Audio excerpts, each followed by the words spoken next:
Olá, esse é o programa Academia em Debate do Centro Presbiteriano de Pós-Graduação Andrew Jumper. Estamos mais uma vez aqui no nosso estúdio para tratar de temas que são motivo de debate na academia. Algumas pessoas pensam que o objetivo do programa é promover o debate entre convidados. Não é esse o nosso objetivo. Nós convidamos especialistas em diversas áreas para tratar ou para dialogar, conversar sobre temas que estão sendo debatidos na academia teológica, na academia secular, enfim, assuntos que são do interesse geral, do público em geral. E o assunto de hoje, com certeza, se encaixa nisso. A origem do mal. O mal existe, é uma realidade, nós sabemos disso, mas de onde ele vem? Por que é que ele existe? É incompatível a presença do mal no universo quando existe um Deus que governa esse universo? E para falar desse assunto, discutir esse assunto, debater esse assunto, estão conosco dois professores do Centro de Pós-Graduação Andrew Jumper, Dr. Heber Carlos de Campos, que é doutor em Teologia Histórica, e Dr. Leandro Antônio de Lima, que é doutor em Letras. Muito bem-vindo, professores, para discutir esse tema tão complicado, não é? Um dos argumentos que é usado contra a existência de Deus, geralmente pelos ateus, é mais ou menos o seguinte: é impossível admitir a existência de um Deus que seja todo-poderoso e bom, que se cala, se omite ou fica impotente diante da realidade do mal no mundo. O mal existe, o mal está aí no mundo, traz sofrimento, dor, morte, desgraça. Se Deus é Deus, conforme o cristianismo diz, por que o mal existe, professor Leandro? O argumento só tem valor quando as pessoas não entendem quem é Deus, né? Que Deus é esse. Então, a concepção popular de Deus não, muitas vezes, quase nunca está de acordo com o que a Escritura revela a respeito de Deus. A solução para o enigma está em perguntar se Deus tem um propósito, se Deus tem uma razão para que o mal exista, né? E justamente a Bíblia nos dá essas razões.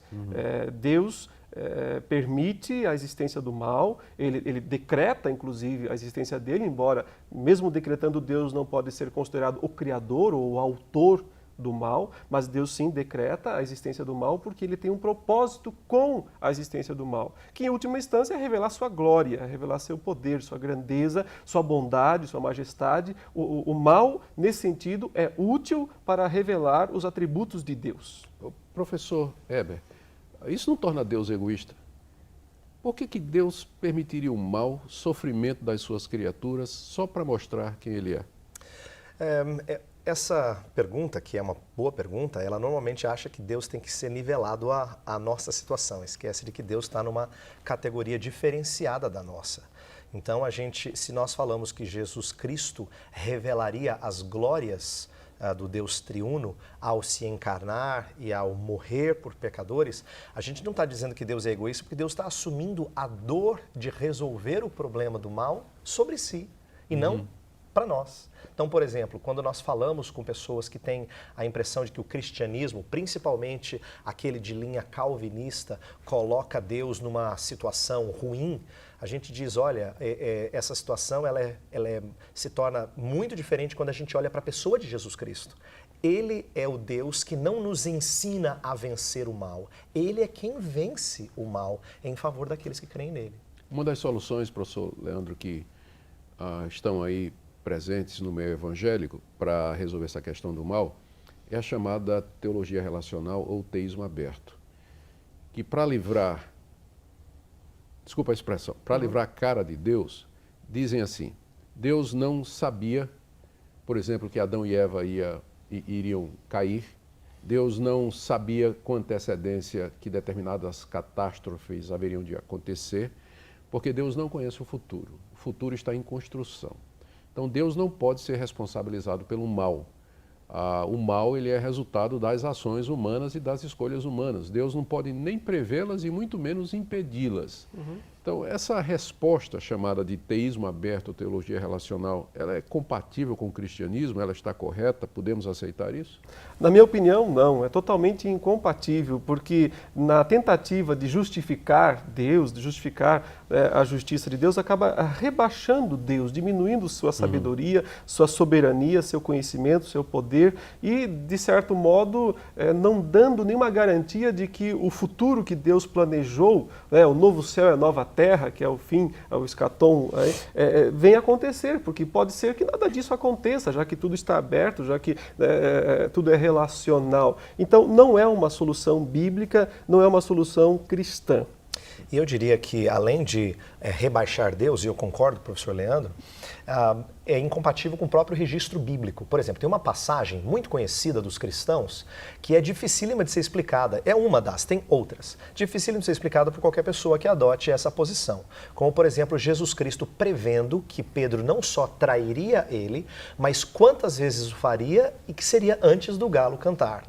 Num teísmo aberto, ou teologia relacional, que nega que Deus sabe as nossas livres escolhas no futuro, seria dificílimo explicar, e eu já li as melhores explicações dos chamados teístas abertos, e ela simplesmente é fraca, porque ela não corresponde a um Deus que sabe todas as coisas antes mesmo delas acontecerem. Salmo 139, tão querido nosso, ele sabe a palavra antes mesmo de chegar à boca. Ele conhece os meus pensamentos. Então, o conhecimento de Deus é muito maior do que esse colocado pelos teístas abertos. Algumas pessoas reagiriam ao que você está dizendo da seguinte maneira: bem, então, se o mal existe por decreto de Deus, determinação de Deus, ou no mínimo Deus sabia que tudo isso ia acontecer, de que maneira então eu posso ser responsabilizado pelo mal que eu faço? Okay. E é uma boa pergunta. Não é?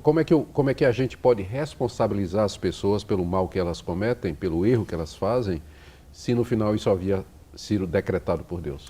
É importante lembrar que a Bíblia não deixa Deus de fora de acontecimentos malignos, vamos dizer assim. Vamos pensar tanto em mal no sentido de catástrofes, de doenças, que a gente chama de mal físico, sofrimentos em geral, quanto de pecados, que são males morais, né?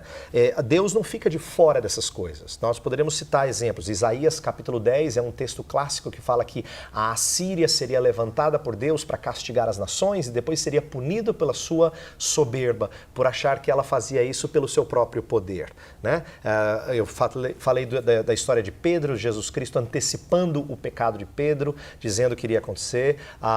Tem histórias no Antigo Testamento em que Deus fala que o filho de Davi deitaria-se com as mulheres de Davi depois dele. Quer dizer, Deus está não só adivinhando o futuro, ele está dizendo que vai acontecer, e em muitos casos ele diz: eis que eu faço isso. Ele fala: eu levanto os caldeus para Abacuque. O próprio caso de Judas. Exato. Né? É o caso clássico no Novo Testamento. Ele diz em Isaías 45, ele fala para o povo persa que entendia que tinha um Deus bom, um Deus mau, dizendo que ele era o criador de luz e de trevas, ele cria o bem e o mal. Em que sentido Deus está ensinando isso? Ele está mostrando que quando o mal acontece, Deus não fica só assistindo.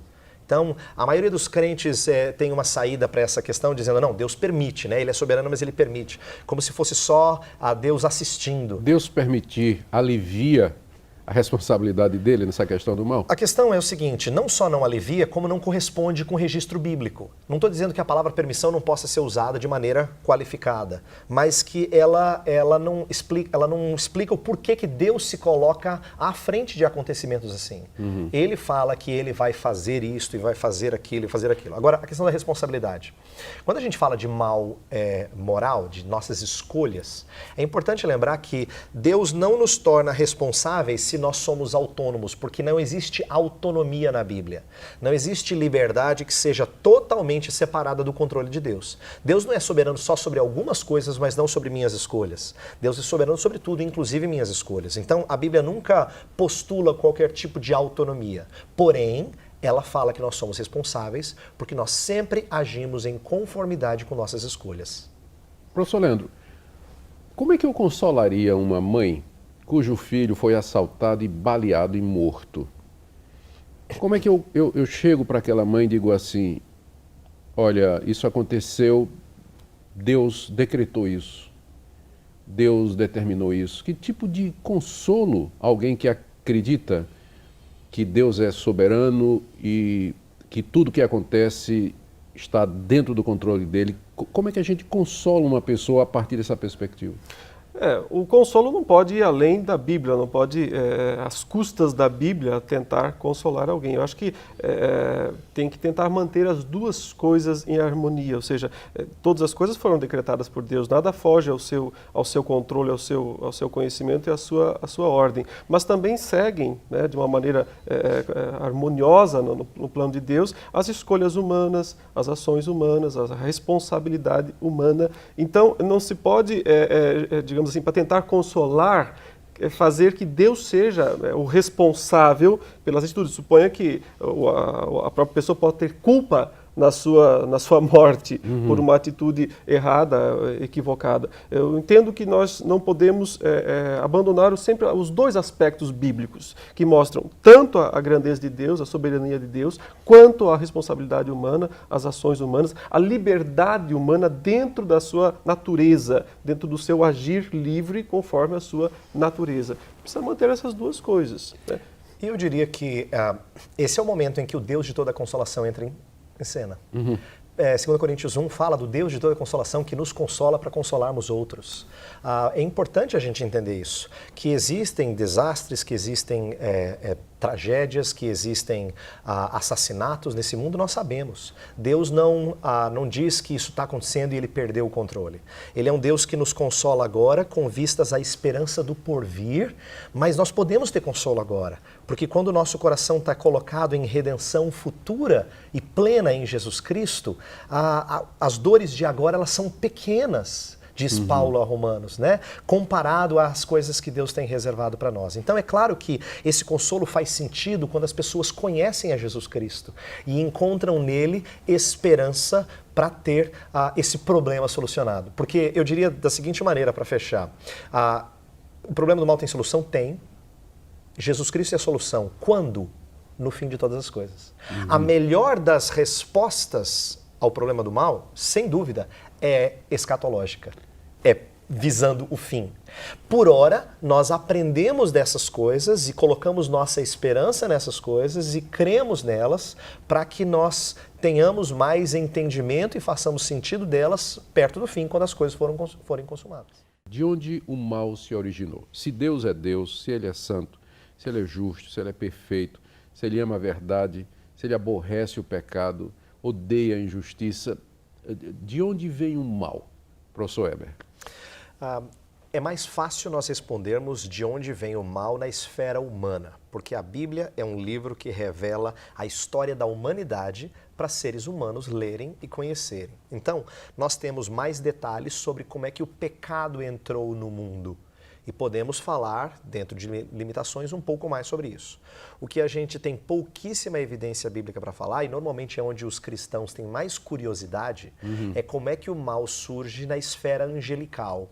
Né? Como é que o mal surge com Satanás, então a história de Lúcifer, queda, tarará, e os anjos caídos, da qual a Bíblia fala disso. Como é que isso acontece? Então, a Bíblia revela pouquíssimo sobre isso. E um princípio que eu tenho adotado, quando as pessoas levantam essa pergunta, é dizer assim, olha, nem toda a sua curiosidade vai ser satisfeita. Porque Deus quer que a gente saiba apenas aquilo que a Bíblia nos revela. E não tem muita coisa sobre aquilo que você quer saber. Então, o que a gente pode falar, eu acho que é interessante nós falarmos, a Bíblia apresenta um ser que caiu por conta de orgulho, né? 1 Timóteo 3,6 fala da soberba, que foi a razão da queda. Você está falando de Satanás. Isso, do diabo. Fala de anjos caídos. O professor Leandro pode expandir nisso aí, mas não dá muitos detalhes sobre isso. A gente sabe que a criação de Deus toda foi boa e que assim como Adão foi criado bom e caiu, nós entendemos que anjos foram criados bons e caíram. Como explicar isso? Aí entra nas dificuldades da teologia. Mas eu fecharia essa minha resposta dizendo que crentes não terão toda a sua curiosidade satisfeita e que é importante a gente focar naquilo que a Bíblia destaca. Então eu prefiro conversar sobre as coisas do mal na esfera humana, Porque na esfera angelical nós vamos dizer, ó, há muito pouco. Não sei o que o professor Leandro diria além disso. Eu creio que a gente falou agora há pouco sobre o teísmo aberto, que é uma espécie de uma solução racional, uma tentativa de isentar Deus da responsabilidade, mas decepando a soberania de Deus, o poder, a onipotência de Deus. Por outro lado, também se faz isso, uma tentativa racional de explicar, dizendo, Deus é o autor, Deus é o criador. Então, nesse sentido, Deus é uma resposta simplista. Né? E que a Bíblia não dá desta maneira. Como foi dito anteriormente, o professor deixou isso claro de uma forma muito boa, nós não podemos isentar Deus de nada. Deus está envolvido em todas as coisas que acontecem. Não cai um fio de cabelo, né, sem que Deus permita, um pardal não cai em terra sem que Deus permita. Então, Deus está envolvido em todas as coisas com sua soberania, com sua grandeza, com seu poder, com sua onipotência. Porém, é ir além da Bíblia, tentar dizer, tentar definir precisamente, sim, Deus criou o mal, sim, Deus é o autor do mal, ou dizer, não, Deus não tem nada a ver com isso, Deus simplesmente cruza os braços e deixa a coisa rolar. Parece ser uma atitude incompreensível a muitas pessoas que querem ou a solução, isso ou aquilo, mas eu entendo que nós nos mantemos dentro do campo bíblico quando nós fazemos isso, porque é isso que a Bíblia faz. Uma das acusações que é feita a essa posição é que a gente então se conforma em defender um círculo quadrado. Manter juntas duas posições que são aparentemente ou logicamente incompatíveis. Um Deus que é bom, justo, verdadeiro e santo, e por outro, a existência do mal no universo. Como é que a gente responde à acusação do círculo quadrado?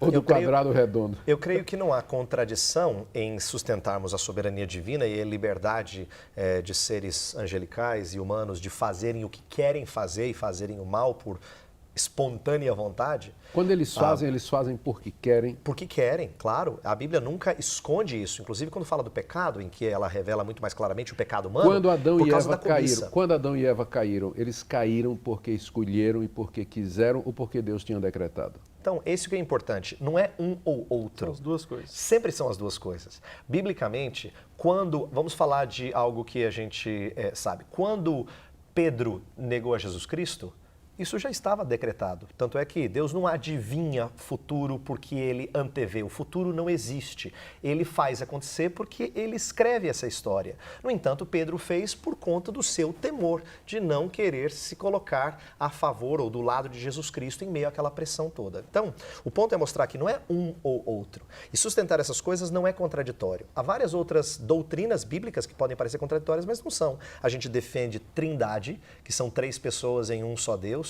Aparentemente, as duas naturezas de Jesus Cristo, ele é plenamente Deus, plenamente homem, o que parece incompatível, mas é interessante, eu tenho dito isso onde eu tenho a oportunidade de ensinar, que nessas outras duas doutrinas, ninguém diz, isso é irracional, nenhum evangélico típico diz, isso é irracional, não vou aceitar. A trindade é irracional, ninguém diz isso. O que pega é a questão da soberania divina e da liberdade humana. Por quê? Porque fere a gente. Porque as pessoas querem se polarizar, né? Ou entre uma e outra.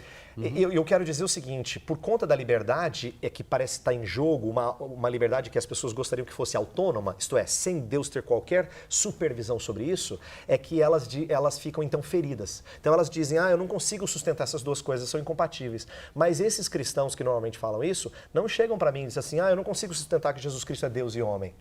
Elas são incompatíveis. Não, eles não têm problema com isso. Então o problema não é tanto de racionalidade, é porque fere um desejo, uma disposição nossa de defender o chamado livre-arbítrio. E uma pergunta dos nossos telespectadores que não quer calar essa altura. E livre-arbítrio existe ou não? Então, isso é importante a gente conversar. E eu diria o seguinte, a Bíblia fala de liberdade para agirmos como nós quisermos, né? Como nós quisermos, sempre de acordo com quem nós somos interiormente, que é a nossa disposição. Então a Bíblia também diz que aquele que está acostumado a pecar não consegue livrar-se disso. Ela fala que aquele que tem o Espírito Santo de Deus é habilitado pelo Espírito a fazer aquilo que é santo. Então nós sempre agimos conforme a disposição do nosso interior. E por conta dessa resposta, a gente diria que o ser humano tem liberdade para agir livremente. O que ele não tem liberdade para fazer? Para agir contrariamente à sua natureza.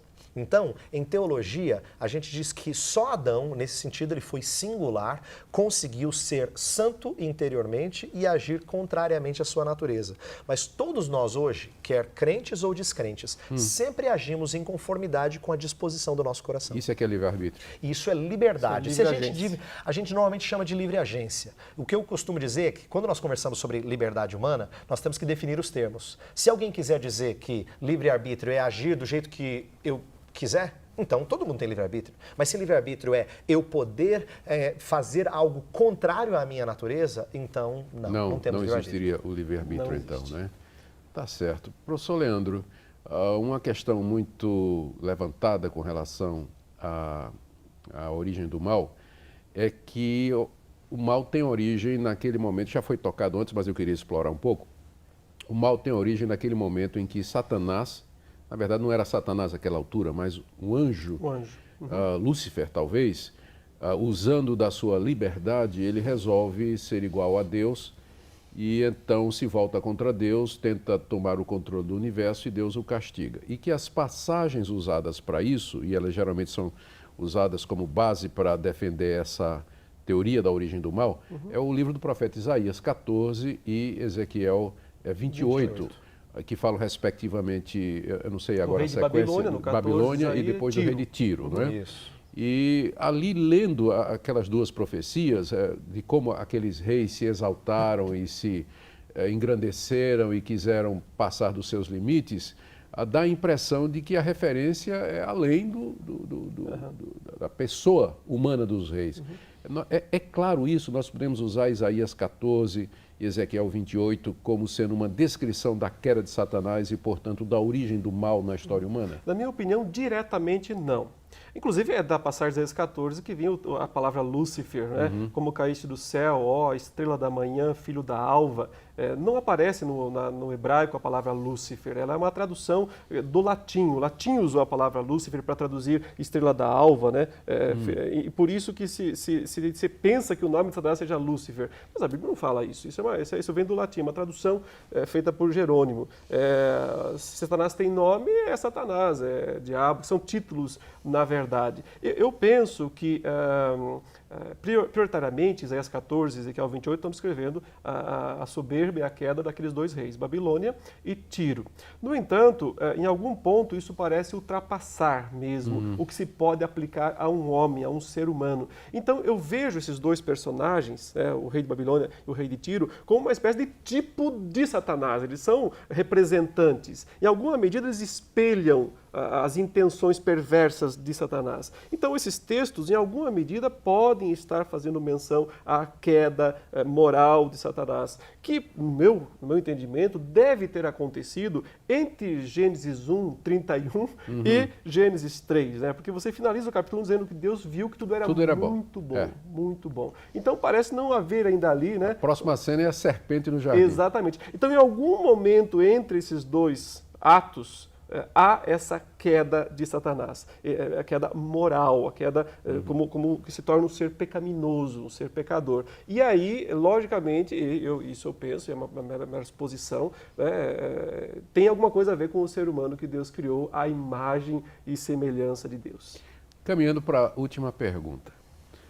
O problema do mal é um problema só do cristianismo, Dr. Weber? Eu creio que não. E eu digo por quê. Todas as pessoas... Os evolucionistas e os ateus também têm problema para explicar o mal? Claro que tem. Vou dar um exemplo. Eles podem explicar que as coisas acontecem por mera força da natureza. O problema é que eles têm problema... Os apologetas falam que a gente facilmente vira a mesa dizendo que eles têm o problema do bem. Se os evolucionistas explicam como as coisas são, eles não têm como explicar como as coisas devem ser. Filosoficamente, há um problema insolúvel. Você não consegue ir do ser para o dever. Isso é conhecido na história da filosofia. E os naturalistas, então, eles não têm condições de colocar isso. Os evolucionistas, por quê? Porque eles podem querer descrever como as coisas são, mas eles não têm padrão de moralidade. Então, uma das áreas mais fracas da cosmovisão deles, da perspectiva de vida, é mostrar qual é o fundamento da moralidade. Então, olha que curioso. E, inconsistentemente, eles usam os padrões cristãos de bem e mal para acusar o Deus de ser mal e, portanto, inexistente ou não ser bom. Então, eles usam capital emprestado, a gente diria. Eles tomam algo que é do cristianismo, entendimento de bem e mal, para aplicar o que, na verdade, não tem fundamento na própria perspectiva deles. Agora, eles têm que falar alguma coisa para quem está sofrendo. Então, é um problema para todo mundo. Todo mundo tem que explicar algumas coisas. E olha que interessante, vou dar duas respostas rápidas. Tem aqueles que negam a existência do mal. São normalmente aquelas filosofias e religiões orientais que falam que mal é ilusão. Como o budismo, por exemplo. Exatamente. Então, o Zen budismo, ele vai colocar essa ideia de ilusão e você tem que superar o que é bastante, denigre bastante o ser humano. Vou dizer como. Imagina falar para uma mãe que acabou de perder um filho assassinado, como a gente colocou isso, dizendo assim, olha, essa sua dor é ilusória. Por que ela é bastante... ela denigre a mãe? Porque ela está dizendo que o amor que a mãe tem pelo filho, e portanto a dor, ela é proporcional ao amor. Se a dor é ilusória, então o amor tem que ser ilusório. Não pode haver apego àqueles que nós temos mais próximos de nós. Então, é um problema seríssimo você falar do mal como ilusão, ou você colocar como Deus não sendo bondoso, e assim por diante. Então, é um problema para todo mundo. O cristianismo tem a revelação do próprio Deus, a revelação do próprio Deus, sobre como é que a gente crê nessas coisas, ainda que elas nos pareçam confusas. Tá certo. Eu diria que tem essa solução final para o mal. O cristianismo tem isso. Agora, a origem em si, embora nós tenhamos muitas coisas reveladas na Bíblia, em última instância, a gente não deve ter medo de dizer que é um mistério de Deus. Sim, verdade. Faz parte da sua grande soberania, do seu poder, e que nós não temos condições de penetrar totalmente nesse mistério. Mas uma certeza nós temos é que um dia Jesus Cristo triunfará sobre todo o mal e que a sua glória e o seu reino se estenderão sobre toda a terra e que o estado eterno, glorioso, do bem haverá de ser estabelecido no nosso planeta e no cosmos. Essa é a nossa esperança e essa é a mensagem que nós trazemos para você.